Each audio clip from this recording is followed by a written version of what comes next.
Hey guys, tonight we walk where gods once demanded hearts. You step barefoot through the ruins of Tenochtitlan, not a city now, but a whisper beneath Mexico City's concrete skin. The air is thick with incense and ozone, as if a thunderstorm is hiding somewhere just outside your field of vision. And then you see at the edge of a stone altar darkened by time, or something more human. 500 years ago, this wasn't just a place of worship. It was a place of offering. Not coins, not candles. People. Beating hearts still warm. Intestines raised skyward like garlands for invisible mouths. The priests didn't whisper, they chanted. The drums didn't play, they thundered. And death. It wasn't punishment. It was a beginning. Because for the Aztecs, death wasn't the end, it was the first brick in a staircase to the stars. Some Spanish explorers, when they first arrived, thought that this was barbarism. Others less loudly admitted it might have been belief, a devotion deeper than marble cathedrals or trembling prayers. Centuries later, archaeologists peeled back the layers of the Templo Mayor and found what the conquistadors claimed towers of skulls. Not metaphor. Bone, arranged in shrines. Human geometry designed to touch eternity. Historians still argue whether this was religion, politics, theater, or something else entirely. But in this library, yes, we're back there now, you begin to suspect the answer is yes. The librarian watches you with calm eyes. He's not shocked by your awe, or your fear, or the way your stomach tenses when you imagine your own ribcage being politely opened in the name of continuity. He hands you a codex. It's made of deer hide, folded like an accordion, and painted with what looks like blood, but probably isn't. Probably. This one, he says, was saved from the fire. The monk who stole it didn't know Nahuatl, but he knew beauty when he saw it. You run your fingers along the stiff pages. Every fold tells a story without punctuation. Warriors mid-battle. A river of stars spilling from a child's mouth. A god half jaguar, half wind, devouring silence. This is where memory lives, he says, and Stoicism begins. You raise an eyebrow. With a blood-soaked comic book. He nods. With record. With permanence. With someone deciding to write it down instead of scream it out. You're not sure if you're holding scripture or graffiti, but the librarian continues. People think Stoicism is about control, but really, it's about acknowledgement. You name what you fear. You walk through what you can't change. You record the world knowing full well the world won't return the favor. He leads you deeper through a passageway so narrow your shoulders brush painted walls. One mural shows a figure vomiting stars. Another, a skull offering a flower to a weeping woman. You don't ask for context. Some things are more honest when unexplained. The Aztecs believed the world had ended 4 times already, he says over his shoulder. They were living in the 5th sun, the current attempt at existence. So every sacrifice wasn't horror, it was insurance. You say, that sounds like an anxious religion. He replies, all religions are anxious, so are all people. Stoicism is the practice of standing still while anxiety dances naked on the table. You're not sure whether to laugh or bow. He stops before a doorway framed with obsidian blades. Above it, a carving of a man with no eyes. Below, the same man kneeling beside a dog, smiling. Who's that, you ask? He shrugs. No one famous, just a librarian. Before me. Inside the room is warm and smells of ash and cacao. The walls are lined with shelves made of twisted roots, no nails, no metal, just nature holding memory in place. He opens a small chest and removes a pouch. Dust, he says. You peer inside. It's full of powder gray fine, almost like bone meal. From the burned codices, he says, as if explaining flour to a baker, we keep it to remind us what forgetting costs. You sit. He pours 2 bowls of something hot and dark. Cacao but bitter. No sugar, no spice, just truth. You know Marcus Aurelius, he asks. You nod. Wrote Meditations on Campaign, Roman emperor, sad eyes, Stoic vibes. He wrote it for himself, not for anyone else. No crowd, no altar, just a man trying to stay sane while the empire screamed. He sips. So did we. The silence lingers not awkwardly but sacredly, the kind of silence where ideas form, where history isn't written, it's inhaled. You look around the room. Every surface tells a story. Every story hints at a loss, and yet there is peace here, not because nothing hurts, but because everything has its place. Even the skulls, even the screams, even the silence. The cacao leaves a bitter film on your tongue. Not unpleasant, just honest, like the Librarian. You're still holding the Codex. Its pages seem to breathe. Not literally, of course, but somehow each panel you revisit looks slightly different than before. The warrior's arm bends more. The god's expression softens. The silence between drawings grows louder. The Librarian doesn't explain this, he just watches you watching it. You ever wonder he finally says why people obey rules no one enforces? You blink, that's a jump. He shrugs. Is it? He stands and gestures for you to follow. You set the Codex down gently, half expecting it to sigh. The walls echo with the scuff of sandals and your own damp socks squelching against stone.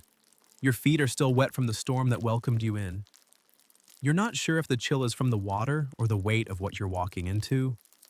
This, he says, turning a corner into a low-ceiling tunnel, was the section of forbidden texts. Back then, we didn't burn books. We just moved them lower. The passage narrows, your breath fogs a little. The ceiling presses downward like a hand on your back. You reach a wooden gate roped shut with braided maguey fibers. The Librarian unties it with a reverence usually reserved for musical instruments or graves. Inside shelf after shelf of bundles wrapped in red dyed cloth, each one tagged with a symbol.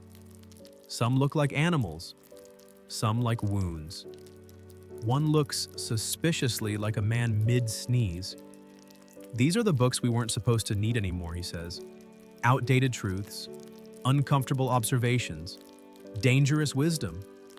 He lifts a bundle, unties it. Inside a single sheet of bark paper covered in neat lines of script. Next to it, a drawing of a man climbing a ladder that never touches the ground. The Stoics would call this an allegory, he says, but we called it training. You study this until you stop needing the ladder. You lean closer. The writing isn't Latin, not Nahuatl either. Some hybrid. The characters dance between syllables and symbols, half invented and half stolen. You recognize one glyph barely. It appeared in a mosaic near the Templo Mayor ruins, a jaguar head fused with an eye. Historians still argue whether that meant divine perception, or simply you're being watched.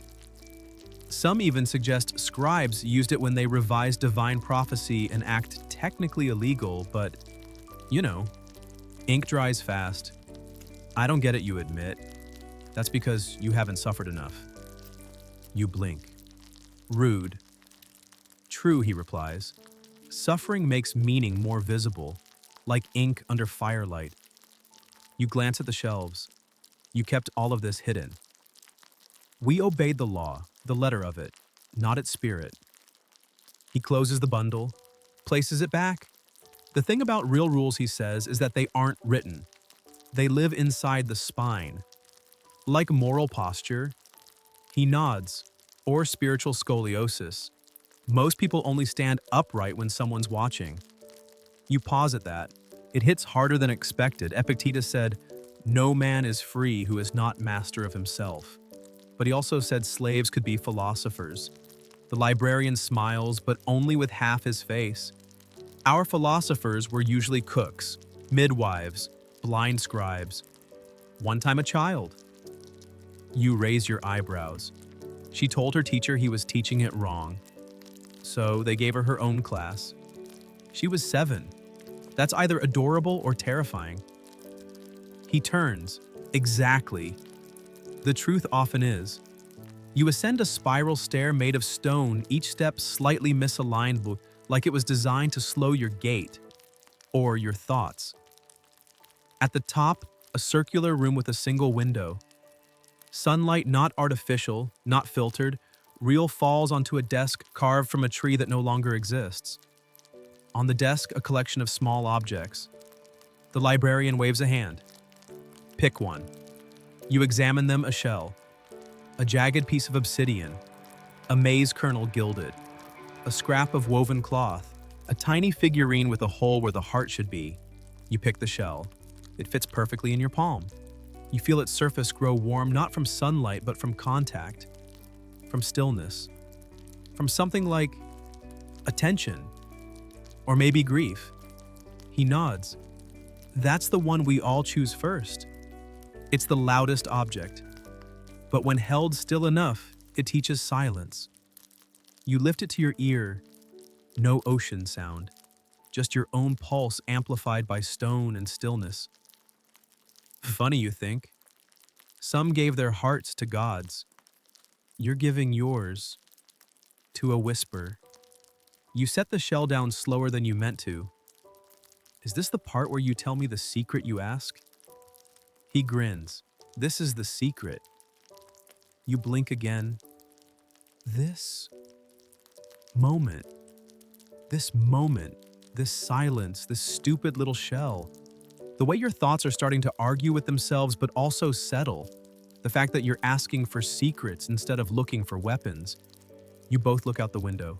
Below, the ancient city, once full of blood smoke and defiance, rests beneath modern Mexico. You can hear faint traffic, a siren, somewhere a street musician. Nothing lasts, he says, but some things echo. You nod because you can feel the echo now. In your ribs, in your jaw, in the place behind your eyes where fear usually lives. He turns to leave, then pauses. Oh, he adds. The Codex from earlier. The one you liked. You perk up. Yeah, it's a forgery. Made last century. Didn't matter. You still felt it. And with that, he vanishes around the corner. You're left in a room full of discarded truths, holding nothing but questions. And one very quiet shell. Maybe you don't need the real thing to feel the real thing. Maybe that's what Stoicism's been trying to say all along. The shell still hums in your hand. Not with sound, but with suggestion. It's smooth in some places, jagged in others, like someone half-finished polishing it before giving up. You set it back on the table, and for a moment you wonder if it's watching you. The librarian is gone. Again. No footsteps, no parting quote, just an open door where a wall used to be. You step through it, your body still remembering the curve of the spiral stairs, your mind trying to hold on to that impossible phrase. You still felt it. You're starting to realize something in this library: nothing stays explained. Every time you think you've understood a metaphor, it changes clothes. The corridor ahead is wider with shelves carved straight from the stone. No wood here, no ornaments, just dark gray slabs holding volumes that look unfinished. Their spines are blank. Their pages blank too. You raise a brow. Is this a prank? Nope, says a voice behind you. The librarian appears, holding a tiny oil lamp. The flame flickers as he walks, casting shadows that dance like gossip. These are the unwritten ones, he explains. The ideas that never got recorded. The truths people were too scared to keep. You pick one up. The page texture is odd, not paper, not bark. Feels like pressed ash, like someone cremated a sentence and then ironed it flat. They were blank on purpose. He nods. Sometimes forgetting is a political act. Sometimes it's mercy. You return the volume to its shelf, but your fingers linger. The blankness stares back. He moves past you, running his hand along a row of carved symbols on the wall. You can't read them, but one catches your eye: a figure bound in ropes, eyes wide, mouth stitched shut. Was that real, you ask? Too real, he replies. That's why it's here and not up there. You look back toward the upper chambers where light came in. This place is colder, drier. The silence down here isn't soft, it's bracing. Like an old man telling you the truth you didn't want to hear. He continues, "We had scribes whose job was not to write, but to know. They memorized entire volumes that were too dangerous to record. You blink, like oral tradition. Sure, but meaner. They weren't allowed to forget. Ever. You imagined a person walking around with pages in their head that could get them killed. Knowing the truth, but never speaking it. A kind of stoicism you've never practiced, not detachment, but containment. Isn't that cruel, you ask? It's also how some ideas survive," he says. "You bury them inside people, not vaults." He walks toward an alcove where 3 small stools circle a fire pit. No fire burns there now, just blackened stones and a faint smell of burned maize. "You know," he says, sitting down slowly, the Greeks had a word for this. Apatheia. Misunderstood now. People think it means numbness. You sit across from him, knees creaking like old floorboards. It really means freedom from disturbance. Not coldness, not emptiness, just unshaken. He pauses, tapping one of the stones with his fingers. We had a phrase like that too. Neltilistly, truth rooted in the heart. Doesn't move when the storm comes. You sit quietly with that. Truth that doesn't move. You're not sure you've ever met one. Then the librarian gestures toward the wall. You hadn't noticed it before, but now the firelight, or maybe your attention, makes it visible. A mural, faint and flaking, showing a temple on fire. A figure stands in front of it, arms open wide, body half consumed by flame. He's smiling. That was a real priest, the librarian says. He refused to abandon the books. Said if the gods wanted silence, they could take him first. You lean forward. And did they? They did, he says softly, but not before he passed the words to someone hiding behind a water jar. You laugh to spite yourself. Sounds convenient? The librarian's smile is sad. Every survival story is a little convenient. Otherwise, we wouldn't still be telling it. You nod. Somewhere, a droplet falls onto stone, echoing like a single drumbeat from a forgotten ritual. He reaches into his robe and pulls out something small. A shard of obsidian no bigger than your thumb. He places it in your hand. For seeing what's behind you, he says. But not metaphorically. It's actually very reflective. You hold it up. Your own face stares back. Damp. Shadowed. A little afraid.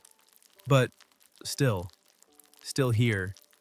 Most people, he says, are terrified of looking back. But Stoicism says if the past shakes you, it owns you. You nod again, slower this time. Is this the part where I'm supposed to say thank you, you ask? No, he says. This is the part where I tell you a story. He leans forward, elbows on knees, firelight now catching in his eyes. There was once a soldier, he begins, ordered to burn a temple. He lit the fire, watched it catch. But then just before it all collapsed, he saw a child slip out carrying a book. And he let her go. Was she caught, you ask? No, he says, but the soldier was. You wait. He shrugs. He was never seen again. Not by history anyway. You frown. So what's the point? The librarian looks at you. Not with pity, not with pride, just presence. The point, he says, is that no one will thank you, especially when you do the right thing. Something in your chest shifts, not painfully, just realigning. And in that quiet space between words, between echoes, between rituals and ruins and reflection, you realize the world doesn't need your grand gesture. It needs your stillness. The obsidian shard still rests in your hand, catching the firelight like it's hiding secrets in plain sight. You turn it slightly and the reflection distorts, your cheek warps. Your eye stretches, your mouth disappears for a second. You laugh soft and surprised. The librarian doesn't laugh with you, but there's a warmth in his stillness. A sort of amused neutrality that only old teachers and retired judges seem to master. You slide the shard into your pocket gently, like you're tucking away a folded map. He leads you down a side tunnel, now narrower than the last, with a ceiling low enough to make you duck. The air thickens. Warmer. You hear trickling water. and something else, a sound like breath being held for too long. The librarian doesn't speak. He lets the silence walk ahead of you. When you reach the next room, it opens unexpectedly, a circular chamber, damp and glowing with reflected light. A spring burbles gently in the center, ringed by smooth stones. Suspended above it by cords too fine to see hang hundreds of clay cups, each no bigger than a palm. Some cracked, some perfect, all slightly swaying even without wind. They catch memory, the librarian says. You squint. What, like raindrops? No, he replies. Thoughts, things people said while they were here, fears, confessions. The kind of truths that get whispered when you think no one's listening. You step closer. One of the cups sways toward you. Inside, just the faintest trace of water. You crouch and look deeper. The surface shivers slightly, and then you hear it not with your ears exactly, but with something more internal. A woman's voice. I don't want to forget him. I just don't want to ache every time I remember. It vanishes, the cup sways back. You stagger upright. What was that? He shrugs. Echo. Ghost. Emotional gravity. Take your pick. You try another. A different cup, a different whisper. A child's voice this time. If I'm brave and quiet, they won't send me away. You step back. It's okay, the librarian says softly. They're only as heavy as you let them be. You both sit on a stone ledge. The spring glistens. The cups continue their slow, soundless waltz. Why keep them, you ask? He folds his hands. Because if you destroy memory, you also destroy meaning. And if you destroy meaning, what exactly are you trying to survive for? You nod, but you're not sure you understand all of it yet. Maybe you're not supposed to. You ever get tired, you ask? Constantly. No, I mean tired of being the one who holds all this. He pauses, looks toward the spring. A moment passes. There are nights, he says, when even the cups feel too loud. When memory crowds the walls like vines and I start wishing for plain stone again. You wait, sensing there's more. But then I remember he says that it's not about me holding the memory. It's about me not breaking it. Even when it shifts in my hands, even when it spills. You nod. That lands. More than you expected. He gestures upward. Above the spring, a small crack in the stone ceiling lets in a pencil-thin ray of daylight. Every few hours, he says that light lands in a cup. When it does, the room goes still. Like the memories are listening to each other. You stare upward, hypnotized by the slow movement of light across the ceiling. Historians still argue whether the Aztecs believed memories were stored in the blood or in breath, he adds quietly. Personally, I think it's both. You chuckle. So this is what Stoicism looks like in a humid, haunted well. He smiles. This is what holding still looks like. A drop from the ceiling lands in the spring. The ripples don't reach the edge, but they shift the light just enough to make one of the cups clink softly against another. Sounds like a tiny bell or a sigh. You know what I miss most about the old world, he asks suddenly. You shake your head. Rituals, he says, not the ones with feathers and fire, the quiet ones. Brewing cacao the same way every morning, hanging herbs in pairs, even sweeping the same direction. You raise an eyebrow, that's what you miss. He nods. Rituals aren't just repetition, they're structure. They're how we give shape to meaningless days. You glance around. So, the cups, the spring, this whole room. A ritual in waiting, he says. Stoicism doesn't ask you to pretend things don't hurt. It asks you to create a shape that can contain that pain and pour it slowly. You reach for a nearby cup, but pause. Can I leave something? He nods. Everyone does, even if they don't mean to. You hold the cup close and exhale softly over it. You don't say anything out loud, but part of you is certain the cup knows anyway. When you place it back on its cord, it swings gently. The librarian watches it move. Some people cry here, he says. Others fall asleep. One man just laughed for an hour. What did you do? I gave him tea. The room grows still. You stare into the spring. It doesn't reflect your face. It reflects your posture, your hesitation, the shape your body takes when you're finally not performing. You sit a little straighter. And for the first time tonight, you're not trying to understand the story. You're just trying not to rush it. You don't remember standing up, but somehow you're walking again. The librarian moves ahead in silence, steps soft against stone as if he's gliding across the inside of someone's memory. The cups fade behind you. So do the whispers. This next hallway curves gently like it was designed by water, not architects. The walls are embedded with tiny fragments, shells, bone shards, beads, slivers of jade. Some of them catch the dim light. Others seem to swallow it. You brush your fingers against one. It's smooth, warm, and utterly out of place. Why is there jewelry in the wall, you ask? The librarian glances back. That's not jewelry. That's what's left of banned questions. You stop. I'm sorry, what? He points to a piece of turquoise shaped like a spiral. Every time someone asked the kind of question they weren't supposed to, they left something behind. Something they valued. A trade. You walk a little slower now.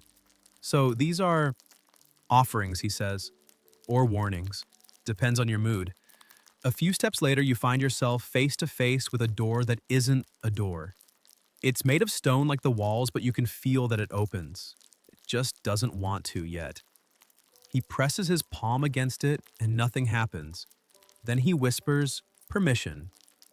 The door grinds sideways. Dust falls like a sigh. You both step inside. The room is lit by dozens of floating flames, small bowls of oil suspended by thin chains. The air smells of copal resin and old wood like something holy and overused. You immediately notice the centerpiece, a massive slab of obsidian polished flat surrounded by fragments of broken masks. This is where we kept the false gods, the librarian says. You freeze. Sorry. The what? He steps closer to the black slab and rests a hand on its edge. Every culture has them. Ideas too seductive to question. Faces carved into permanence. We used to believe they protected us, until we realized they were just our own fears reflected and made divine. You walk up beside him. The obsidian gleams. You can see yourself in it, but not clearly. It bends you slightly, makes your face longer, your eyes deeper, your mouth unreadable. Why keep this, you ask? He taps the slab. Because Stoicism isn't about destroying illusions. It's about seeing through them and then living anyway. You run your hand along the glassy surface. The obsidian is cool, but not dead. You feel like you're touching something that's listening or remembering. He kneels and picks up a shard of broken ceramic, a once smiling face now split at the chin. This one, he says, was a wind god, promised victory in battle. All you had to do was scream his name loud enough and didn't work. But people died screaming anyway. You glance at the wall. Dozens more masks, some grinning, some grimacing, some serene line. The shelves like discarded truths in a prop department. Historians still argue whether the Aztecs believed these masks housed spirits, he says. Personally, I think they just wanted something to talk to when the sky wouldn't answer. You sit down beside the slab. The surface still shows your warped reflection. You tilt your head. Watch it blink when you blink. Move when you move. But it doesn't feel like you. You ever wear one, you ask? He shakes his head. No, but I used to believe in one. The god of control. If I followed every rule, nothing bad would happen. You look over at him. Did it work? He smiles, but not with his eyes. Not even once. You both sit in silence. The flames overhead flicker. One of them gutters slightly, then rights itself. You find your voice. So, if we know they're false, why do we still carry them? Because letting go of a lie, he says, is harder than clinging to it.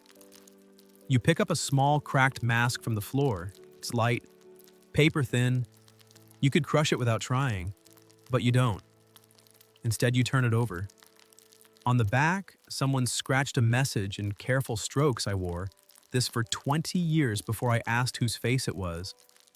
You stare at the words until they blur, not because of tears, but because you recognize yourself in them. The quiet behind your own performance, the silence behind your smile, the slow ache of having forgotten when the mask became default. The librarian stands and walks to a wooden box at the edge of the room. From it, he pulls something strange, a mirror, but not a modern one. This one's made entirely of obsidian, circular, rimmed in gold. He holds it out to you. This, he says, is how we searched for ourselves. Not through praise, not through prophecy, just reflection. You take it. For a moment, you hesitate to look, and then you do. What you see isn't dramatic. No cosmic vision, no screaming truth. Just your own face, tired, thoughtful, slightly off-center. You meet your own eyes for longer than usual. You're not hiding, not performing, just witnessing. You lower the mirror. What now? He gestures to the door. Now we meet my brother. You blink. You have a brother. He nods. An astronomer. He kept maps in his head and silence in his mouth. You stand. Let me guess. Quiet genius? The librarian chuckles. No, just genius. And with that, he lifts a small lantern from the wall and leads you back into the dark, the obsidian behind you still whispering a version of your name that only you can hear. You follow him into a tunnel that smells like chalk dust and time, a distinct kind of silence that only lives in places where numbers once mattered. The air here feels cooler, not because of temperature, but because of restraint. The walls are smooth, undecorated, and sloped slightly upward, as if rising to meet a thought not yet spoken. The librarian doesn't speak for a while. His lantern throws soft, oval patches of light ahead of your steps. Eventually, he pauses before a plain stone archway. Above it, a carved star. Beneath the star, a glyph of two hands releasing a flame. He never liked doors, the librarian says. Called them interruptions. Preferred the sky. You step through. The room opens into a dome, a perfect half-globe carved into the earth. No walls, no corners, just continuous stone curving above and around. In the center, a massive table covered in maps, charts, and bone-white discs marked with symbols. On the ceiling, hundreds of tiny holes let in pinpricks of starlight from the open sky above. Some of them glow, others are dark. A man sits at the far end of the room, or rather a memory of one. It's a statue carved so finely you almost step back in surprise. A man, cross-legged arms folded, head tilted toward the ceiling like he's waiting for a constellation to answer him. His face is stern but not cold, like someone who's figured out a riddle but hasn't decided whether to share it yet. My brother, the librarian, says simply. You circle the table. The maps are not of cities but of cycles, lunar phases, tidal patterns, star migrations. And one you can't identify. It's a loop that narrows, then vanishes completely. What's this one, you ask? The librarian squints. That's the map he never finished. You study the empty spot where the lines taper into nothing? Did he give up? No, the librarian says. He died. You look back at the statue. So this is a tomb? He shrugs. A marker. The real tomb is where his name isn't. You let that settle. The librarian runs a hand along one of the discs. He used to say the universe is impersonal, but not unkind. It just doesn't owe you clarity. You look up at the stars in the ceiling. Some are moving slightly as if the dome is subtly rotating. Maybe it is. You're starting to stop questioning what's possible down here. What was he like, you ask? Precise, he answers. Not rigid, just aligned. He places a finger on one map, a spiral chart with the concentric rings and strange symbols. He believed time wasn't linear, not like we're told. He called it stacked breath. You inhale the present, but if you exhale slowly enough, you touch the past. You nod slowly. He sounds lonely. Not lonely, the librarian says, just surrounded by people moving too fast. You pick up one of the discs. It's heavier than expected. On its surface, a carving of the moon quartered. Below it, a symbol of a hand dipping into water. That one, the librarian says, was how he explained emotion. Tides, cyclical. Predictable if you paid attention. You turn it over in your hand. It makes you think of how often your own feelings feel random. But maybe they're just patterns you stopped mapping. Historians still argue whether the Aztecs had emotional astronomy, the librarian says. Whether they tracked moods like moon phases. My brother didn't argue, he just charted. You walk slowly around the dome. The further you go, the more symbols you see etched into the floor, the ceiling, even the table legs. Some are familiar sun-water jaguar. Others utterly alien. You pause at one. It looks like a broken mirror inside a teardrop. What's this? He studies it. Regret. Seriously, he nods. He said it was the only emotion that doesn't orbit. It just burns. You stare at it longer than you mean to. The librarian gently touches your shoulder. He wasn't always this poetic, used to swear like a soldier. Then one day he stopped. Said language was getting in the way of meaning. Did you stop too? No, he says. I talk too much. That's why I became the librarian. You smile. I'm glad you did. He says nothing. You both stand in the center of the dome. Above you, one of the stars begins to glow brighter, a pinpoint of light perfectly aligned with the statue's gaze. What's that, you ask? He watches it with you, his favorite. No name. He refused to name anything that didn't need it. You stare up, letting the light rest on your forehead like a gentle brand. Then, he hands you a small folded map. The parchment is thin, almost transparent.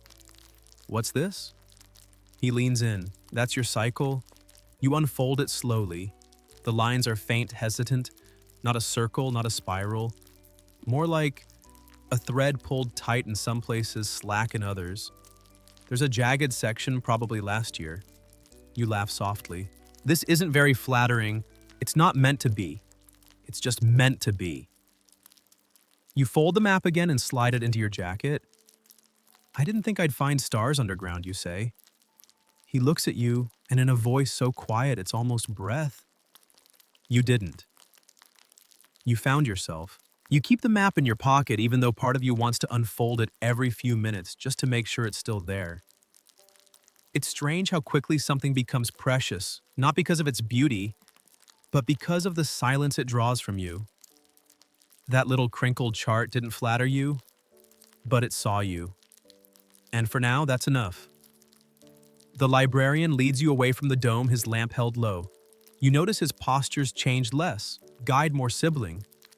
Or maybe it's you who changed, walking slower now, more like a guest and less like a tourist. The next hall is narrow again, cooler, rougher underfoot. Where are we going, you ask? To where the ground remembers, he says. You reach a chamber with no door, only a woven curtain made of maize husks. He parts it with a quiet swipe, and suddenly you're in a room filled with noise, not loud but constant. A low rustling like paper breathing, wind humming through teeth. The walls are lined with cubby holes, hundreds of them, each containing a scroll, not long scrolls. These are short, stubby, almost fragments. He picks one, hands it to you. The paper crackles. You begin to read. The words are short, sparse, simple sentences that hit like drum beats. When I asked for help, I was told to be quiet. I carried the anger for 6 years. Then I forgot why. He said I would be safe. He was wrong, but I lived. You lower the scroll. What is this? He replies softly. These are the things people wrote when they thought no one ever would believe them. Your breath catches. They're not confessions, he adds. They're anchors. You place the scroll back and reach for another. My mother didn't say goodbye, but she folded my shirt. I didn't scream, not because I was brave, because I knew it wouldn't matter. You sit down on the floor without realizing it. These are survivors, you whisper. He nods. They came here after the fall of the city, he says, after the fire, after the gods stopped answering and the priests stopped pretending.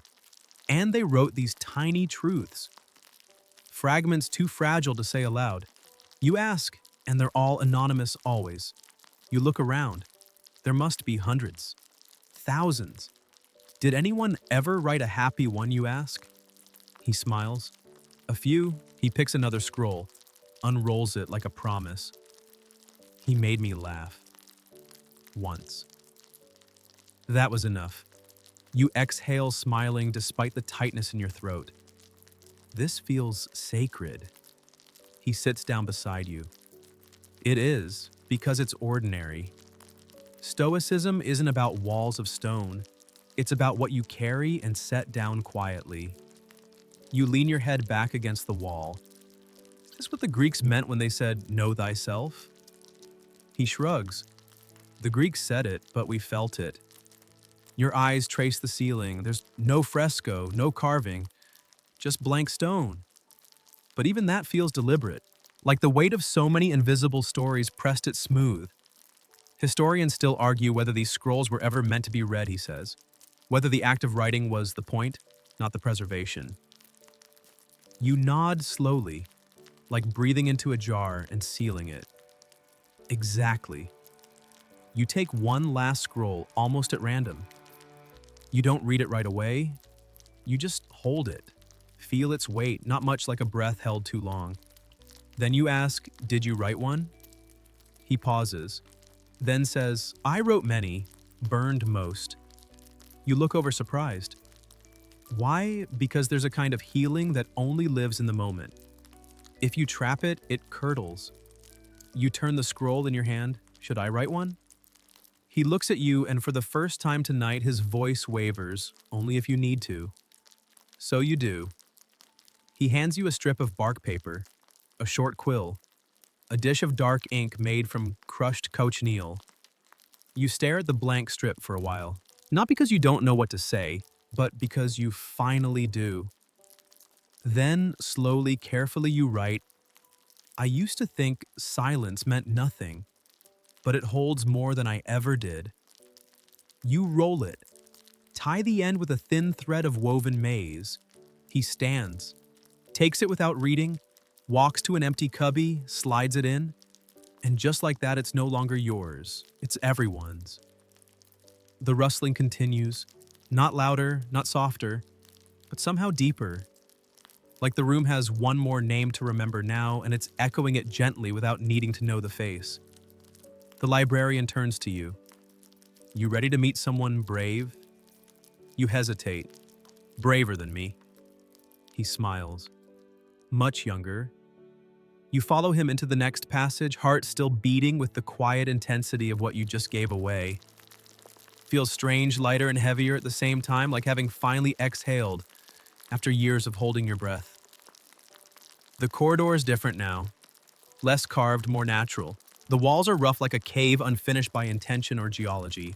A faint light pulses ahead. Not fire, not electric, something gentler, like the soft hum behind your eyelids before sleep. You emerge into a small chamber that doesn't look like a library at all. It feels like a playroom, not childish, but intentional. A woven mat on the floor, a bowl of paintbrushes, a pile of smooth stones stacked into impossible towers. On the far wall, a mural made of hundreds of drawings, layered and overlapping. She came here once, the librarian says. Only once. Stayed for 2 hours. Changed everything. You look at the mural. It's not neat. It's alive, a chaos of stars, jaguars, feathers, tears, volcanoes, smiles, question marks. Some drawn with a steady hand, others shakier. How old was she? 7, he says, but sharp like obsidian. Drew constellations we hadn't charted yet. Named them too. You approach the wall. One drawing near the center catches your eye, a small child standing on a hill staring up at a night sky shaped like a serpent. Above her, the phrase, "I think the stars are also listening." You don't know whether to smile or weep. What happened to her, you ask? She never came back. You wait. She wasn't taken, he clarifies. She left. Said she had more drawings to do elsewhere. You look around. Is this her work? He nods. All of it. In 2 hours, no sketches, no practice lines. Just vision. On the floor near the mat is a tiny wooden box slightly ajar. You kneel, open it fully, and find a stack of parchment thin, almost translucent. Each sheet bears a drawing. The first, a tree growing upside down its roots, reaching towards the stars. The second, a feather riding in midair without a hand. The third, a face split in two, one side human, one side pure constellation. She said the sky was just memory turned inside out, he murmurs. Said that if we listened closely, we'd remember the things we're meant to forget. You place the drawings back in the box like handling eggs made of light. She was a philosopher, you whisper. He nods. A Stoic, too. But not the kind who needed big words. She practiced by creating, then letting go. You turn back to the mural. Some of this is painted over, you note. Yes, that was her request. Every person who comes here is allowed to add one stroke. One line, one symbol. Then leave it. No edits, no rewinds. You walk to the wall slowly. Look closer. There are thick lines, thin scratches, bright colors, and even quiet dots in ink, so faint you'd miss them unless you leaned in. Do you know what mine was? The librarian asks. You glance over. Which one? That broken blue circle near the sun. You spot it. It looks incomplete, intentional. Why that? He shrugs. Because not everything has to close. You stand in front of the mural fingertip, hovering, wondering what to add. You're not a painter. You're barely a sketcher. But somehow that doesn't matter. What should I draw, you ask? He doesn't answer, just nods toward the wall. You finally press your finger to a jar of dark red pigment. Trace a tiny shape in the lower corner, a hand open palm facing out. No flourish, no meaning yet, just presence. When you pull back, it's barely visible beneath the swirl of brighter strokes. And that feels exactly right. Historians still argue whether this mural was a ritual or a game, the librarian says, or both. You smile. She ever name it? He nods. She called it the index of cracked truths. You step back. The mural watches you now, not with eyes, but with recognition. Like it knows what you just gave it, and it's already folding that offering into its endless story. She said the librarian recalls that we shouldn't fear being forgotten. We should fear never being transformed. The lantern flickers. He walks toward a narrow staircase carved into the far wall. You follow. What happened to her, you ask again softly. She left the city, he says. Took her drawings. Said she was chasing a new sky. I like to think she found it. You pause on the stairs. You ever try to find her? He smiles without teeth. Why? She left exactly what she needed to. And so have you. You climb the last step into shadow, leaving behind the mural the pigments, the genius of a child who once drew stars that weren't yet born. The stairs end abruptly, not in another chamber, but in a narrow ledge that looks out over a chasm, a deep vertical shaft carved straight into the earth. You step cautiously to the edge. There's no railing, just a silent plunge and a soft upward wind that smells of stone memory and something faintly sweet, like dried marigold. Across the chasm, maybe 10 meters away, you see a platform simple round with a single bench carved from bone-white stone. Nothing else. The librarian points down. There used to be a bridge, he says. You look. There are only remnants now. 2 stone posts, a few frayed ropes swaying gently like sleepy snakes. You glance sideways. So, what now? He taps his temple. Now we practice forgetting. He reaches into his robe and pulls out a folded cloth. Inside is a blindfold. You laugh nervously. You're kidding. He doesn't blink. This is the part, he says, where you walk what you can't see. You take the cloth. It's soft. Smells faintly of charcoal and smoke. As you tie it around your head, he murmurs, Stoicism isn't just knowing what matters.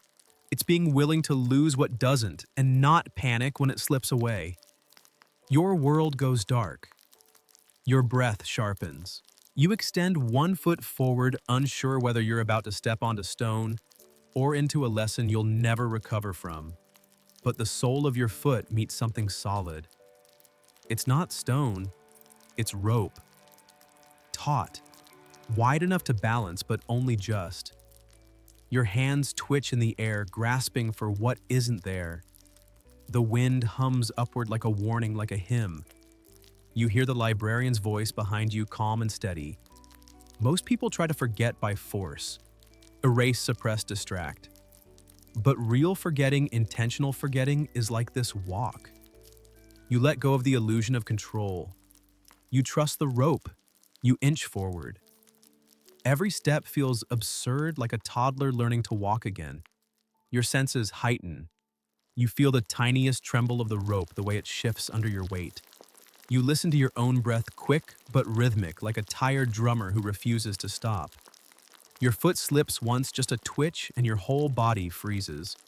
Keep moving, he says behind you. Fear is memory's last echo. You step again, and again. You're not counting, but eventually your feet feel something wider. A platform.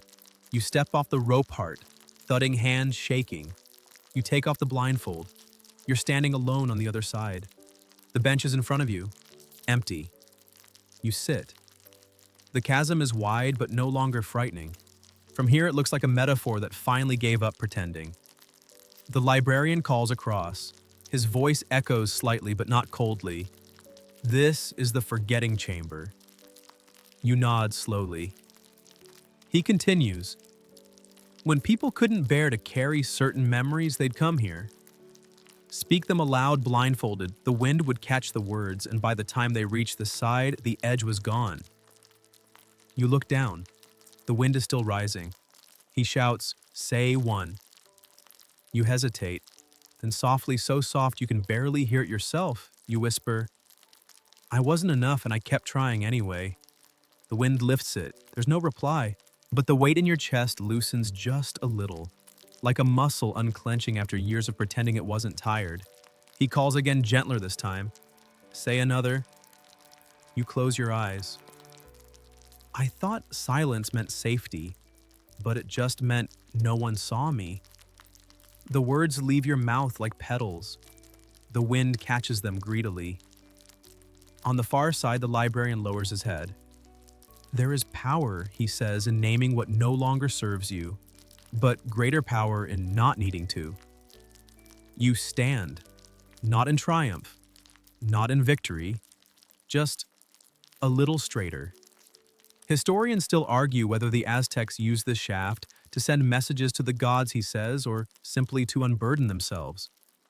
You think about that. You think about gods who listen, and winds that don't, and ropes that tremble but don't break. You step toward the edge. There's no bridge back. But that's okay, because some parts of you didn't make it across, and maybe they weren't supposed to. You wait at the edge a little longer, letting the silence press in. It doesn't feel hostile anymore. It feels earned, like silence granted by something that was once chaos but is now simply done speaking. Then you notice it, a narrow staircase carved into the wall, almost invisible from the bench. A gentle descent hugging the curve of the shaft like a whispered suggestion. No sign, no arrow, just an invitation with no obligation. You take it. Each step is worn smooth by centuries of unsure feet. There's no torchlight, but faint illumination glows from patches of lichen growing along the wall, green gold veins like language written by plants. Halfway down, the air grows warmer. Not hot, just gently lived in. You hear water again and something else, a soft shuffling, like pages being turned slowly by someone with all the time in the world. At the bottom, the space opens, not grand, not sacred, but personal. A room lined with cubbies and alcoves, each filled with objects that don't seem to belong anywhere else. A clay flute with no holes. A robe stitched from cactus fiber. A bowl filled with teeth. And in the center of it all, a mirror made of obsidian, taller than you framed in bone. The librarian appears beside you again, somehow already here, or maybe always here. This, he says, is the obsidian self. You look into the mirror. It doesn't show your face, it shows a version of you. The version that remembers everything you've tried not to. You step closer. The mirror you is a little older, a little calmer, eyes a touch dimmer, but clearer. You watch them watch you. This is what you carry, the librarian says. The composite. Every decision you didn't admit to, every version of you that didn't win. The image flickers. Now it's you at 7, curled in a blanket. Now at 23, refusing to cry. Then last week, biting your tongue to keep the peace. Stoicism, he says, is not detachment. It's integration. You don't reject these selves, you absorb them. You remember so that forgetting isn't escape. It's transformation. You reach a hand toward the mirror, it feels warm. You expect cold glass, but the obsidian is smooth and alive, like touching the surface of water just before it boils. The reflection shifts. Now it's you, but wearing different clothes. A different hairstyle, you can't place the memory. Maybe it never happened. Maybe it could have. I don't understand, you murmur. You're not meant to, he says. You're meant to witness. This isn't a mirror. It's a reunion. You turn away, breath shaky. The weight of memory pressing behind your eyes, not with pain, but with sheer density. Historians still argue whether obsidian was used for divination or just decoration, he says. My brother said it was for soul mapping to see all your versions in one place. You sit on a cushion nearby, heart thudding quietly. Is this where people came to find who they really were, you ask? No, he says. They came here to find who they had been avoiding. You look around. On a shelf behind the mirror are dozens of drawings, sketches of faces, each slightly different. Some smiling, some screaming, one simply weeping with no mouth. What are these, you ask? People who saw themselves and weren't ready to let go, he replies. Let go of what? The illusion that they were ever just one thing. You stare at the drawings. You wonder what yours might look like. You wonder if you're already drawing it simply by remembering who you've been. There's a low hum now, like a vibration behind your ribs. The mirror pulses faintly and a new reflection appears. Not just you, a crowd. All the versions of you that spoke too little, laughed too loudly, stayed too long, or left too soon. They don't scowl, they don't wave. They just watch quietly. And somehow that's more comforting than applause. You stand again, hands a little steadier. Your reflection steadier too. Is this the end, you ask? The librarian chuckles. Not even close. He points to the mirror. You've remembered, you've reflected. Now, you choose. Choose which version walks out of here. You blink. And the rest, they stay. Not buried, not erased. Just shelved. You walk closer to the mirror. Close your eyes. Breathe. And in that breath, you decide. You open your eyes. The mirror shows only your face now. Not perfect, not pure, but present. The librarian bows, not deeply, just enough to honor whatever it is you've done. You follow him to a low passage lit by a single flickering flame. So, now what, you ask? He doesn't answer. He simply points to a sealed jar resting on a pedestal. What's inside, you ask? His voice lowers. A child's story, one that became a map. The jar isn't large. It could fit in both your hands. Its surface is etched with delicate spirals, some looping perfectly, others abruptly ending mid-curve. The lid is sealed with wax the color of dried blood. Not decorative, definitive. You glance at the librarian. He nods once. Go ahead. You lift the jar slowly. It's heavier than it looks, story weight, you think. The kind that doesn't come from clay or contents, but from consequences. The wax cracks softly as you twist the lid. No puff of smoke, no dramatic rush of air, just a soft pop. like a secret releasing its shoulders. Inside 3 scrolls bound with simple string. Each is marked with a single glyph, one of a face, one of a flame, and one of a path that loops and ends in a question mark. You take the first, the face. Unroll it. The ink is faded but legible. Not a story in the traditional sense, more like a memory being excavated line by line. There was a child who didn't know her name. She had one, but it didn't fit. So she drew a new one every night on the floor beside her bed. One night, she fell asleep before she could finish the last letter, and when she woke, the drawing had completed itself. You pause. Look at the librarian. He's staring at the wall, eyes soft. She wrote that you ask. He nods. We think so. The symbols match her mural strokes. This is the one we found. After she left, you moved to the second scroll, the flame. It's shorter, but it hums with a different kind of heat. She set fire to a mask. It didn't scream, just smiled as it turned to ash. The next day, someone handed her another one. She said, "Thank you," and placed it gently on the ground. You smiled despite the lump forming in your throat. She never wore it. She didn't need to, he says. She'd learned to shape her own face. The third scroll feels colder somehow. The glyph of the winding path suggests hesitation, uncertainty, or maybe just curiosity. You unroll it. I walked the long way home today, past the house with the red door, the old tree that bleeds sap, the dog who forgets he's not a wolf. None of them remembered me, but I remembered them, and that was enough to make the road matter again. You read it twice, then a third time. The words aren't grand, but they settle into you like rain into dry ground. She was already a map, you whisper. He nods. And she left these so others could find a way through their own forgetting. You look around the room.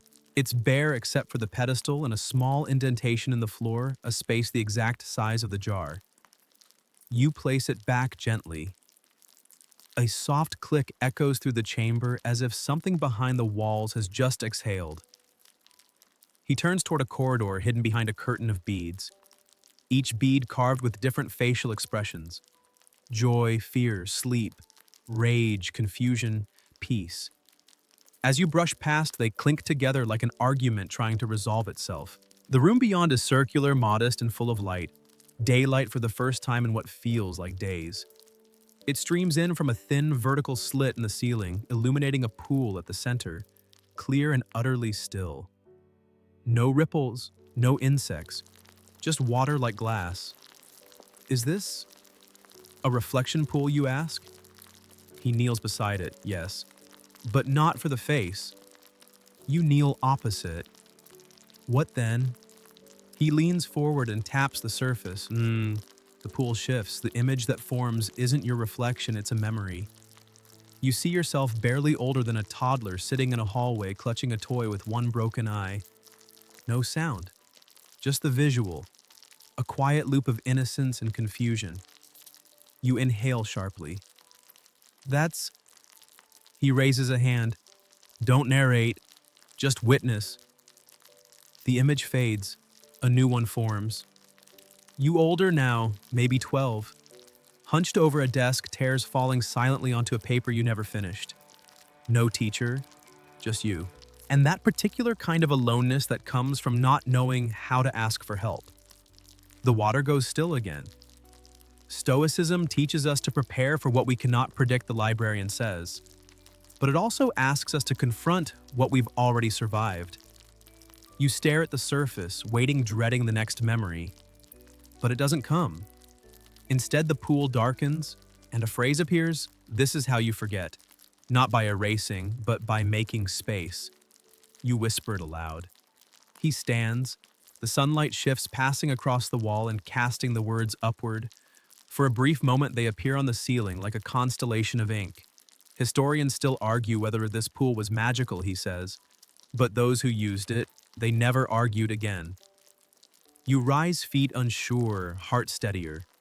You're forgetting things already, but not in panic. In purpose. Like laying down bags at the door of a home, you're finally ready to enter. You follow the librarian out of the pool room with damp thoughts and lighter steps. Not lighter because anything was removed, but because something you'd been gripping so tightly for so long has simply loosened. The corridor ahead tilts upward and the stone underfoot is warmer now, smoother. As if this part of the library is closer to breath than bone. He says nothing for a while. Then she came back once. Briefly. Your breath catches. The girl. He nods. You walk in silence for a few more steps, then when, years ago, only I was here. She said she wanted to leave something. Not for the archive, for someone. Didn't say who. You glance at him. Did she? He stops in front of a door carved with concentric spirals. No handle, just a thin slit near the center. She did, he says. The door opens without touch. Inside is a circular chamber, and at the center, resting on a carved pedestal of white volcanic stone, is a wooden box no bigger than a lunch tray. It's covered in dust, not neglect respect. You and the librarian step closer. She left it sealed, he says. No name, no instruction, just said someone would need it eventually. You glance at him. Are we sure it's not, I don't know, sacred? He tilts his head. Everything is. That's not a reason to avoid it. You lift the lid. Inside 3 objects, a stone compass cracked down the middle, a hand-drawn star map annotated in tiny, looping handwriting you recognize from the mural room, and a scrap of bark paper with a drawing of a child curled beneath a constellation shaped like an open palm. You pick up the compass first. It's heavier than expected. The crack splits the north-facing needle, rendering it useless in any practical way, but you turn it over and, on the underside someone has carved, if it doesn't point anywhere, maybe you choose. You smile involuntarily. The librarian raises an eyebrow. That's her, all right. Next, the map. It's different from the ones in her mural, and this one has no cities, no coordinates. Just dots, some dark, some glowing faintly, and lines connecting them like veins. What's this?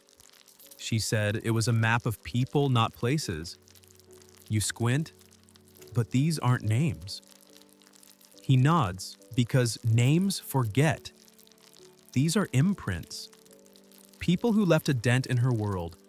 You trace one glowing point with your finger.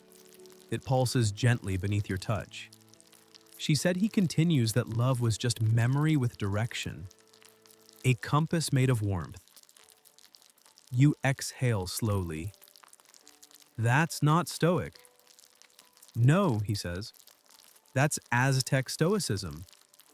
We felt first, reflected second. You pick up the final piece, the bark paper drawing. The child looks small under the constellation. Not afraid, not hidden, just resting. The stars above are sketched with soft strokes, and one is slightly smudged like the artist's hand lingered too long. On the back, she wrote, "The gods never needed me to be brave. Just still." You sit down beside the pedestal, placing the objects in your lap like offerings you're not sure you deserve. She knew more at 7, you murmur, than most people learn in a lifetime. She didn't know more, he says. She just unlearned less. You let that settle. After a while, you ask, did anyone else ever see this? No, he replies. I didn't even open it. I just waited. For me. He shrugs. For someone who could hold it without needing to explain it. You look at the items again. A compass that doesn't point. A map of people, not places. A drawing of a child at peace beneath a sky that sees her. It's not a riddle. It's not a code. It's a reminder that you've been still, too. You close the box slowly, run your fingers over the wood grain like you're sealing something in, not just for safety, but for ripening. She ever say what she was looking for, you ask? The librarian smiles faintly. She said she wanted to find a place where stars didn't just guide, but listened. You nod, and she never told me if she found it, he says, but the way she walked away, it felt like she did. The spiral door behind you opens again silently. You both rise. She left this, he says, tapping the box to remind someone. Maybe that clarity doesn't mean certainty. It means being willing to keep walking without a working compass. You nod again this time, slower, the message pressing gently into your chest like a coin beneath fabric. You step through the door, and the spiral seals itself behind you. The corridor beyond is narrow, but it doesn't feel restrictive. It winds not like a maze, but like a thought trying to finish itself. The walls here are marked with subtle indentations, like the grooves of fingers pressed into soft clay. You trail your hand across them, and for the first time, you don't feel like a visitor. You feel like part of the memory. The librarian walks beside you now. Not ahead, not behind, matching your pace. So you say what's next? He glances at you, expression unreadable. Next, you meet the man who waited 4 centuries to tell someone what he found. You blink. He's alive. The librarian's eyes twinkle, in the way books are. You pass through a rounded arch and enter a chamber unlike any you've seen so far. It's dark, but not an absence in richness. Shelves line every surface, not filled with codices or scrolls, but with sealed clay jars. Hundreds of them, maybe thousands. Each one marked with a small symbol like a personal seal. None of them repeat. What is this, you ask, breath-catching? The librarian's voice lowers. The silent archive. You walk slowly past the shelves. Some jars are pristine, others cracked. A few covered in a soft coat of white mold that makes them seem asleep. He gestures toward a particular shelf, and you notice 3 jars grouped together. 1 large, 2 small. The symbols on them identical, a spiral pierced at the center by a single dot. You whisper, "That's the same mark from the mural?" He nods. They were family. One wrote, one remembered, one tried to forget. You pause. And who's the one who waited 4 centuries? He leads you to the back wall where a clay jar, unlike the others, sits alone in a niche. It's wrapped in faded red cloth, sealed with a wax stamp shaped like a broken sun. This one, he says, was hidden until recently. You pick it up. It vibrates faintly in your hands, not with sound, but with held intention, like a word never spoken but always meant. Do I open it? He nods. The wax peels away easily, like it's been waiting for release. The jar opens with a soft exhale. Inside, 3 pieces of parchment, perfectly preserved. No rot, no mold, just ink that looks like it dried yesterday. You unroll the first. The handwriting is sharp, angular, efficient. I was a keeper of names, a cataloger of lineages. I could trace a child's breath back 6 generations by scent alone. But I forgot my own mother's laugh. Not because I was cruel, because I was afraid to hear it after she was gone.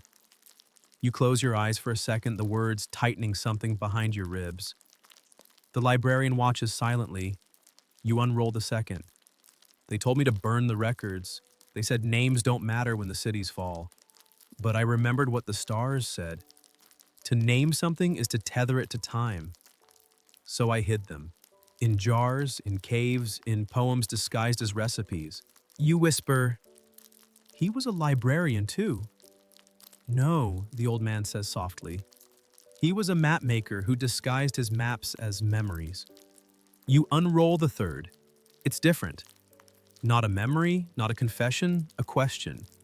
What are you if no one remembers your story, but the shape of your silence still changes the room? You don't answer. You can't. Because part of you understands exactly what he meant, and part of you is terrified to admit that out loud. You place the parchments back in the jar. You reseal it. Not with wax, but with a wordless kind of reverence. He wrote that during the last days you ask. The librarian nods. While the city burned. He said it wasn't enough to survive. He wanted someone to understand why we had tried so hard to remember. You look around the room, jar after jar. Thousands of lives sealed like time capsules, each one a fragment of a world no longer here but never entirely gone. I used to think memory was just recall, you say, but now it feels like preservation, witness. He touches a nearby jar, one with a chipped lid and no symbol. Memory, he says, is architecture, and every forgotten person is a beam still holding the roof up. You let out a slow breath, but no one thanks the beams.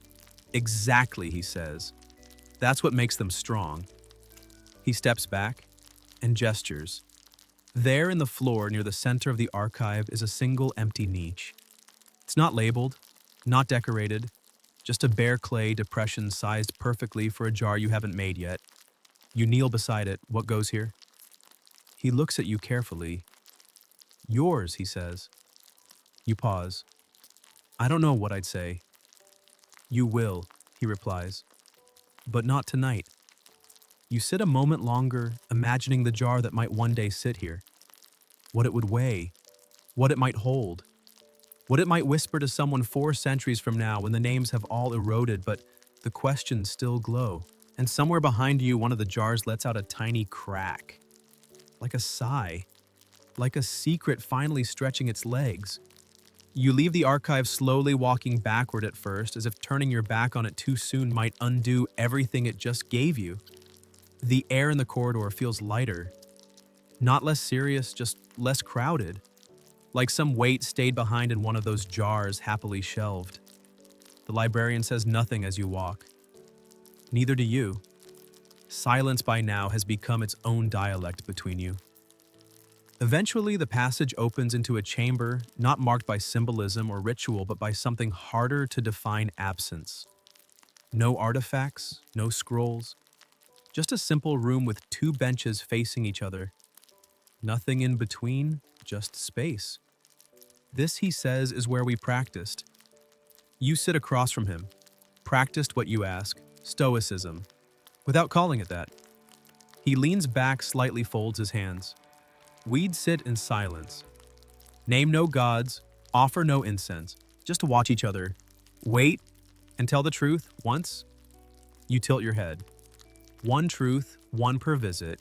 No arguments, no advice, just say it, then leave. You look at the space between you, it feels like a stage or a confession booth with no walls. He gestures gently. Go on. You hesitate, then say, I don't think I've ever told the full truth to anyone. He nods. No expression of surprise. No me too. Just the space holding what you said without needing to wrap it in anything softer. He replies, I once destroyed something I loved because I couldn't forgive it for not being what I needed. You don't ask what or who. That's not the point. You sit in the silence that follows, the kind of silence shaped by earned honesty, not guilt or shame. You feel it settling into your bones like warm rain after a long drought. This was the part people found hardest, he says.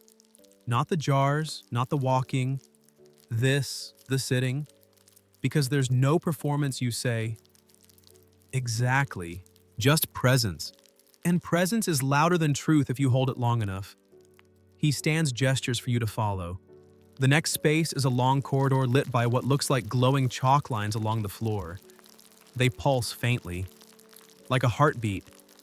He says, we're close now. Close to what? He doesn't answer. At the end of the corridor is a narrow doorway. You duck through it and suddenly the air changes. It's warmer, denser.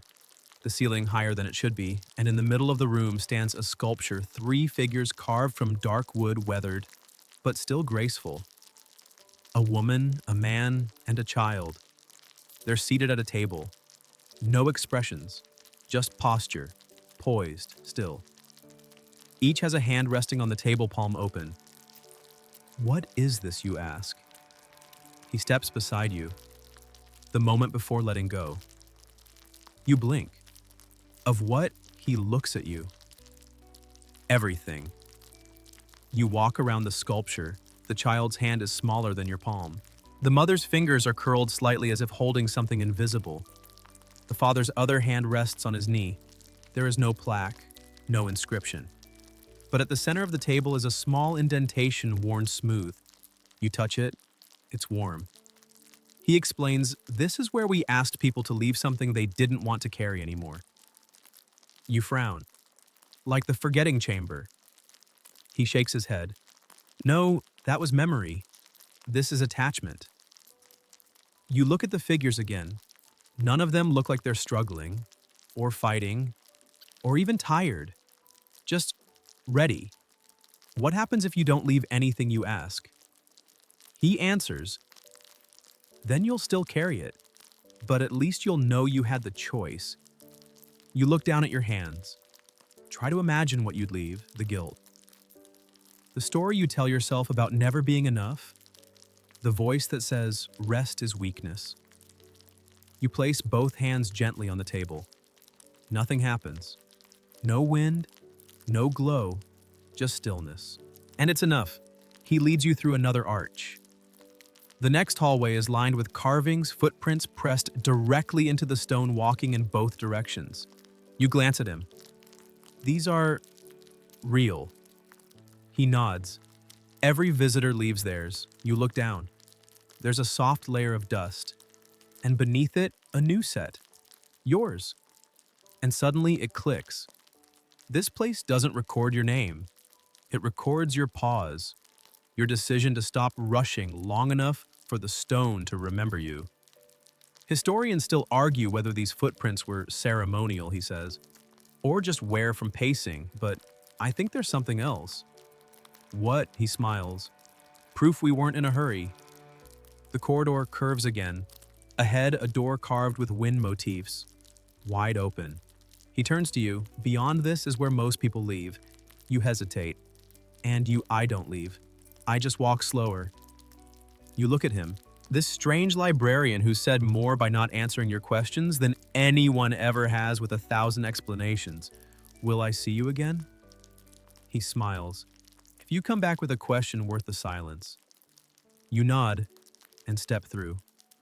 The door closes behind you, not loudly, not finely, just decisively, like the punctuation of a long sentence you didn't know you'd been inside. The air on this side is different, not underground anymore.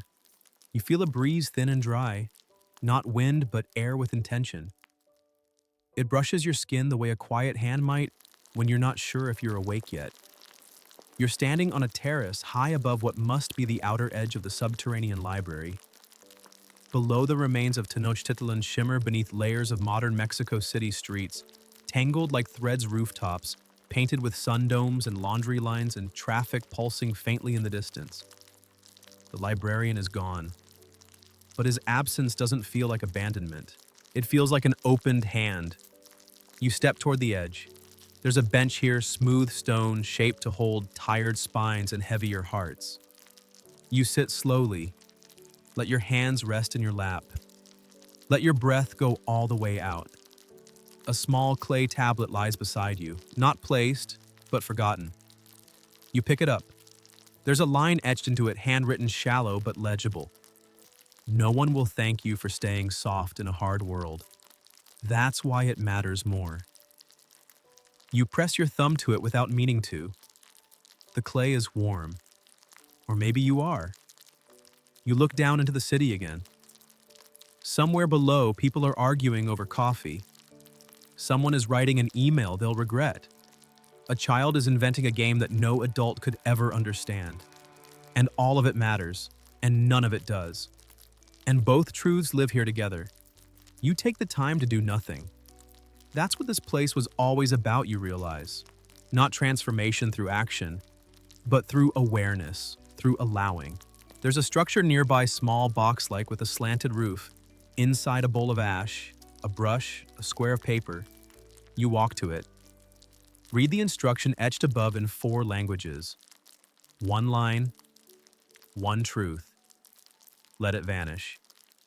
You kneel, pick up the brush, dip it into the ash, and on the paper you write, I'm not healed, but I'm not pretending anymore.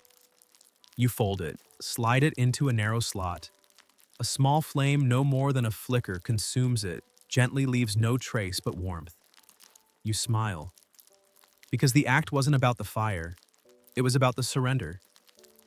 A bell chimes somewhere behind you, not a call to leave, just a note, a timestamp, a reminder that the next step isn't a command, it's a gift. You follow a path that winds down from the terrace, past flowering agave, past painted stones stacked into cairns. You notice one is missing a rock, so you pick one up from the trail and place it carefully on top. It stays. Balance. At the bottom of the trail, you see a gate. Old wood tied together with rope and bone. It's half open. You push gently and it creaks, not in protest, but in acknowledgement. The path beyond is familiar, though you've never walked it. You glance back once. Not to memorize anything, just to thank the space behind you for existing. Then you face forward and take the next step. You do not carry everything you brought in, but you carry what you chose. You walk along the path and the silence follows, but not like a shadow anymore. More like a companion with good boundaries, the kind that doesn't fill space unless invited. The trail winds through a garden of desert plants, agave, nopal, dry stalks of flowering sage. You hear the crunch of your steps on gravel, the distant call of a bird that's either waking or forgetting something. And then, a wall. Not tall, not imposing, just present. On it, an inscription carved deep. Even the gods had diaries. You pause. The words feel half joke, half mirror. The gate beneath it is made of woven reed and opens without sound. You step through. Inside is a quiet courtyard, almost too still. The air here smells of ink and old water. A large stone table sits at the center, surrounded by half-crumbled columns. Shelves carved into the wall hold bundles of cochineal-stained paper, some tied neatly, others leaning like tired knees. And in the far corner, half hidden behind a curtain of dried vines, sits a statue. Not grand, not divine. A man seated cross-legged, hands on his lap.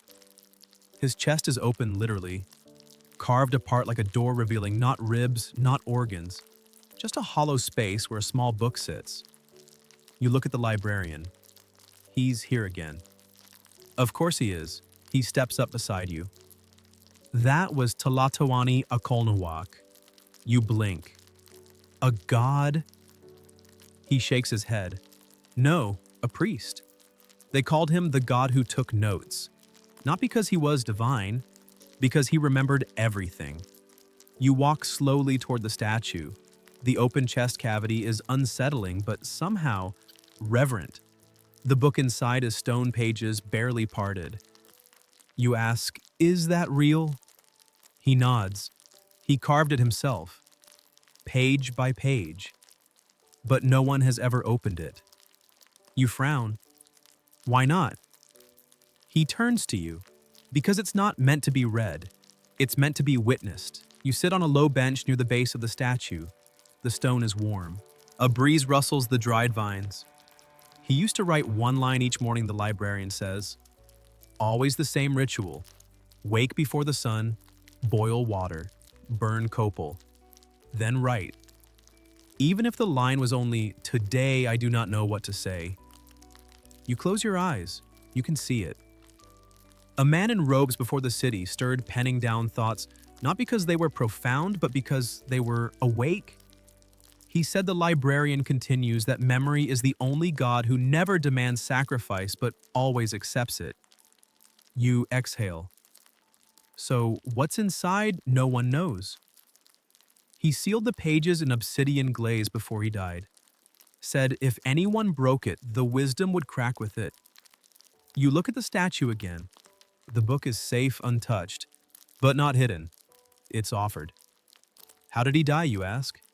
The librarian shrugs. He stopped writing. You let the silence sit. A bird calls again outside the courtyard. This time it sounds more certain. The librarian walks to a basin in the corner. It holds water clean, still shallow. He dips a small brush into it, then onto a smooth slab of bark. What are you doing, you ask? Copying today's line, he says. We keep the ritual alive. We don't need to know what he wrote. We just need to add to the shape of the silence. He offers you the brush.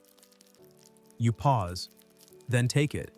The water beads at the tip, cold against your skin. You lower the brush, and on the empty slab you write, "I have forgotten nothing. I've only stopped needing to name it all." The water evaporates slowly, leaving the words to vanish in full view. The librarian nods. That's how he would have done it. You place the brush down. The act feels more lasting than ink. Then he leads you to the wall again, the one that said the gods had diaries. You touch the stone. It's cool, firm. Real. He whispers beside you. People used to say Akolnawak recorded even his own doubts, that he wrote them in softer ink so they'd fade first. You smile. Smart. No, he says. Just human. You pass through another gate, this one marked with a symbol of wind curled into a spiral. You look back once more at the statue, at the chest wide open, at the book sealed forever shut. And you understand now you don't always need to open the book to feel what it's holding. Sometimes, it's enough to sit beside it. The spiral gate leads into a winding tunnel, dim and fragrant. The scent is hard to name, something between damp wood-burned fruit and something herbal, almost medicinal. You breathe it in instinctively and your shoulders drop half an inch without you telling them to. The librarian doesn't speak. You've come to understand that means something important is waiting. The tunnel spills you out into a long room, part hallway, part gallery, part whisper. On either side of the path, clay tablets hung like paintings, each with a symbol carved at the top and a single sentence below. Some are poetic. Some are blunt. Some seem like riddles missing their questions. You walk slowly, reading as you pass. The world didn't need me to be brave, just honest.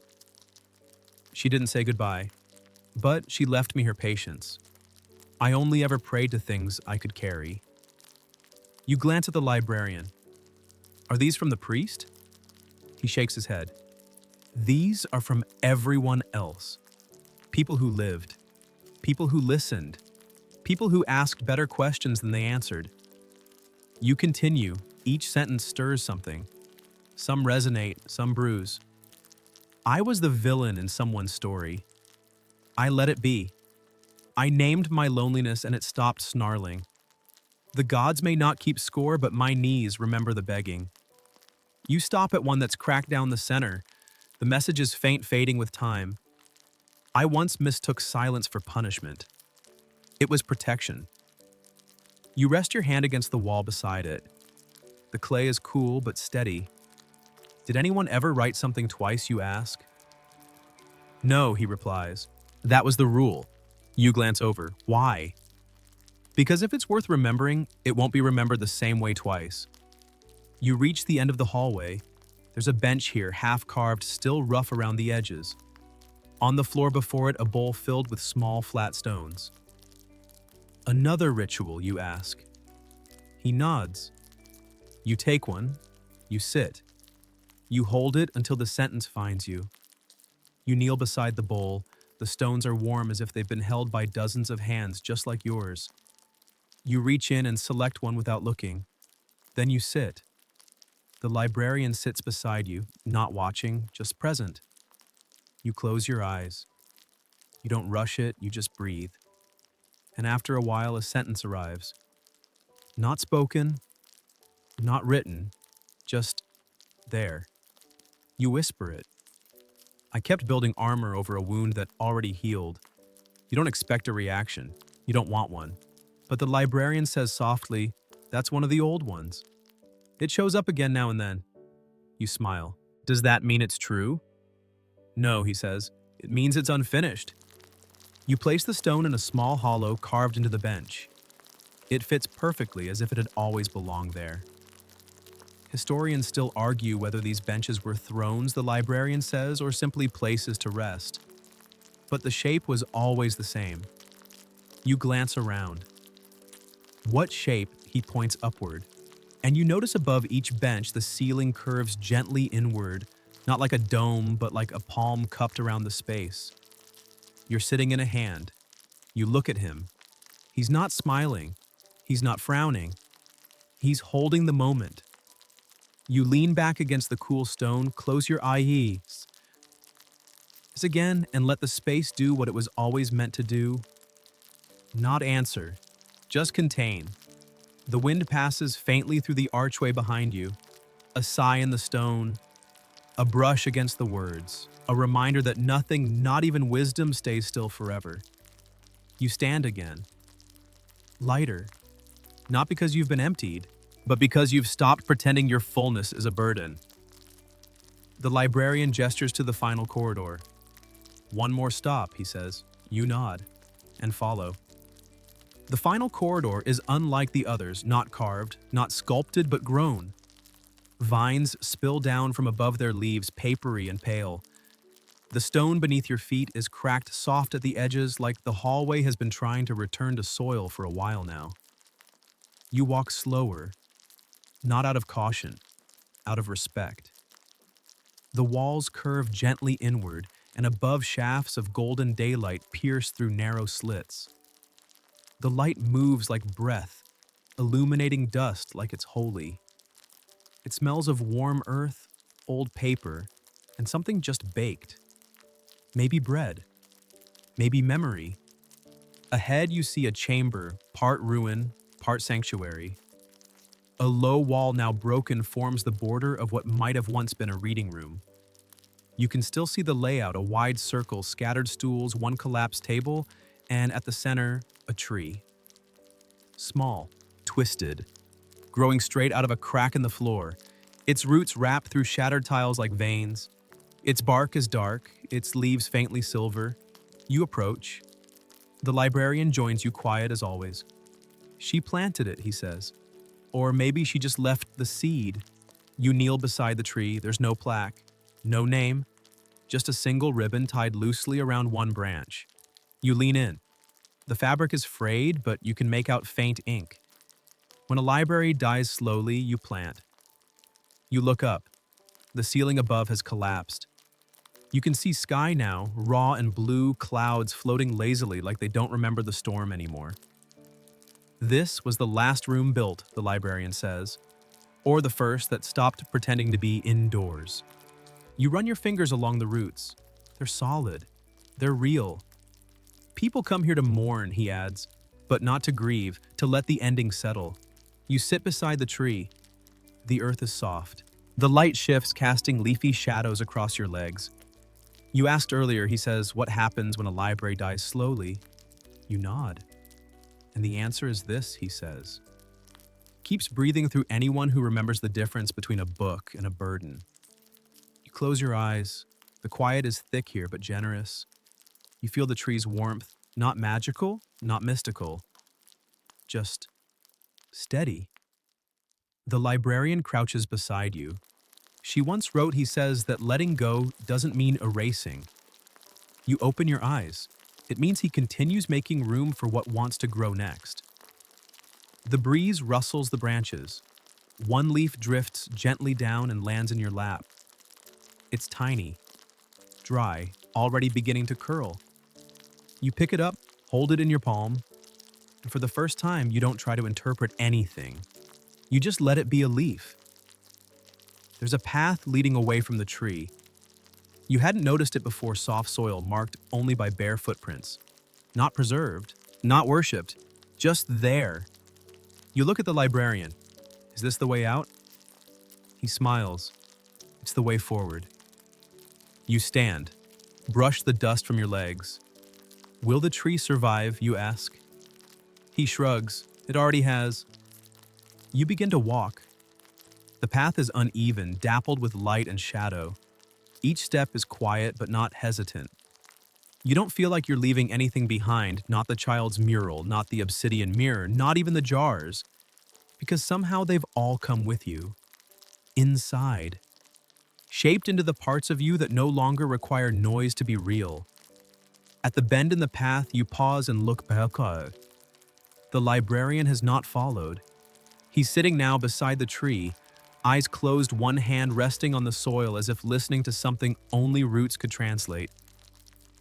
You raise your hand not in farewell, but in thanks. He doesn't open his eyes. He doesn't need to. Because this place isn't waiting for anyone to return. It's waiting for someone to remember why they came. The path winds uphill now, softly like the end of a lullaby. The light grows brighter but not harsh. It's that gentle kind of brightness that comes after a storm has passed, not triumphant, just clean. Birdsong trickles in from somewhere overhead. A warm breeze brushes your shoulders. It smells faintly of roasted corn and sun-warmed stone, the living scent of Mexico, then and now threaded together like a quiet chorus. At the top of the slope, you find a simple wooden structure. Not a temple, not a shrine, just a shaded pavilion with a roof made of woven reed and obsidian tiles that sparkle like caught stars. Inside one long bench, a jug of water, and a single flat blank book. You glance around. No librarian, no plaque, no instructions, just you. And the book. You sit. The bench creaks slightly under your weight, an honest sound. The book's pages are thick and soft, untouched. The first blank page looks at you like a breath waiting to become a word. You rest your hand on it. You don't write. Not yet. Instead, you listen to the rustle of leaves, the far-off murmur of traffic below, barely audible through the elevation. A child laughing, a street vendor shouting something in Spanish about mangoes. The world is still happening, and you are still here. Not as a visitor now, as a witness. You remember what the librarian said back in the silent archive: memory is architecture. And maybe this book is a kind of room, one that waits for you to lay the first stone. You finally pick up the pen beside it. It's light, balanced. The ink smells like charcoal and cinnamon. And on the first line you write, "This isn't the end of the story, just the start of the part where I know I'm in it." You pause. Let the words settle, then turn the page. I came looking for wisdom. I found a question. You keep writing. Not fast, not loud, just honestly, line by line. No need to perform, no need to explain. You're not trying to carve yourself into history now. You're just being clear in the way only silence teaches. Below the page, faintly etched into the wooden desk, is a line so light you almost miss it. You were never lost, just waiting to be still long enough to notice the trail was always there. You smile. You close the book gently, place it back, and stand. There's a final path ahead. It winds downward toward the city. No gate, no arch, just sunlit steps. But you pause one last time, because you know what this moment is. The threshold, where everything before becomes then and everything after becomes again. Where stories stop echoing and begin growing. You step forward slowly, and the soft crunch of your foot on the stone sounds less like an ending and more like a door creaking open. The city waits below. The world hums quietly. And somewhere deep in the hidden heart of an Aztec archive, a tree breathes a little easier because you remembered how to listen. The story's over now, not because everything's been said, but because enough has been heard. So wherever you are, beneath soft sheets, beneath stars, or just beneath the weight of your day, let yourself settle, not forcefully, just gradually, like ink fading into old paper. Let your breath slow. Let your shoulders drop.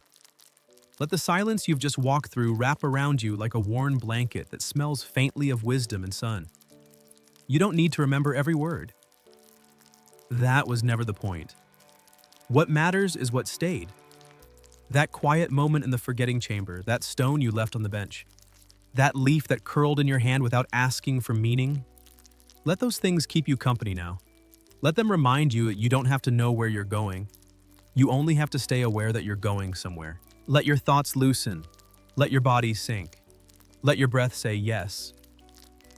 I'm still here. The world can wait until morning. The questions can wait too. Right now, all that matters is the hush in your chest and the soft hum of being alive. So close your eyes if they aren't already. Float if you want to. Drift. You're allowed. You're safe. You're home. End of script. Sweet dreams.